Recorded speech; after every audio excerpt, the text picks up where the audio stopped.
warahmatullahi wabarakatuh. Salam sejahtera bagi kita semua. Yang saya hormati Bapak dan Ibu dosen serta teman-teman yang saya cintai dan saya banggakan.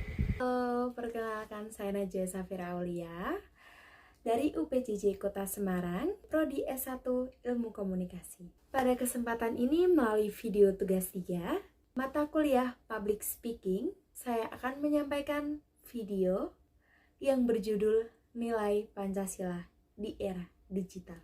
Saya harap video ini dapat tersampaikan dengan jelas dan dapat memberikan gambaran yang tepat mengenai pokok permasalahan yang saya bahas.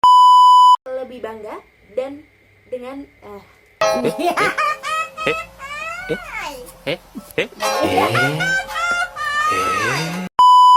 Tahukah Anda bahwa pada generasi sekarang Pancasila hanya sekedar dihafal tanpa adanya penerapan nilainya? Saya mahasiswi yang pernah ikut dalam kampanye di lingkungan kampus sangat meyakini bahwasanya regenerasi nilai Pancasila berada di generasi muda. Dengan demikian, saya akan membahas 3 peran utama sebagai mahasiswi, khususnya dalam ilmu komunikasi untuk memperkuat makna Pancasila.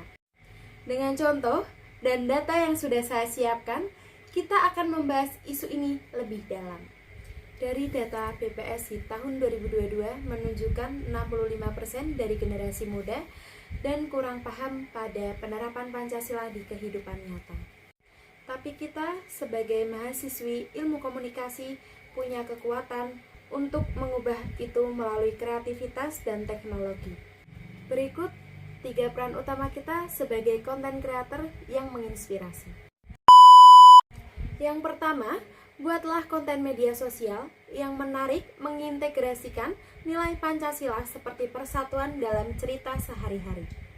Sebagai contoh, produksi video TikTok tentang gotong royong di komunitas mahasiswa, data pendukung research di tahun 2023 menyatakan kampanye ini tingkat kesadaran 30%, Kemendikbud di tahun 2023 menunjukkan 40% mahasiswa aktif di kampanye digital. Yang kedua, sebagai fasilitator diskusi dan edukasi.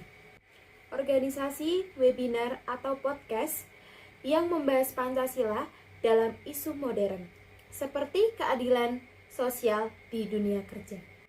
Sebagai contoh, event kampus yang berjudul Pancasila Talk dengan narasumber mahasiswa dari prodi lain untuk dialog interaktif. Dari UNESCO di tahun 2021 menekankan konten digital, kuatkan identitas. Journal of Youth Studies tahun 2024 menyatakan partisipasi mahasiswa tingkatkan solidaritas 25% selaras dengan prinsip kemanusiaan.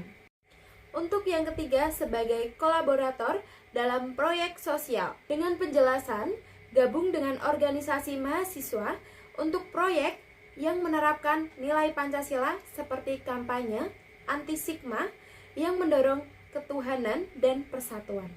Untuk sebagai contoh, adanya tim kecil membuat aplikasi sederhana untuk tips nilai Pancasila harian lalu dilaunchingkan di kampus. Dari data BPS di tahun 2022 menunjukkan kolaborasi tingkat pemahaman 40%. Ini memperkuat prinsip keadilan sosial melalui aksi nyata. Dengan peran ini, kita bukan cuma pelajar, tapi pelopor identitas nasional yang kuat. Dan teman-teman, Pancasila itu nafas bangsa kita, dan kita yang muda harus jadi yang meniupkannya kembali. Mari kita mulai dari kampus ini, buatlah konten diskusi dan kolaborasi. Bersama kita bisa bikin Indonesia lebih bangga dengan identitasnya. Terima kasih atas perhatiannya. Wassalamualaikum warahmatullahi wabarakatuh.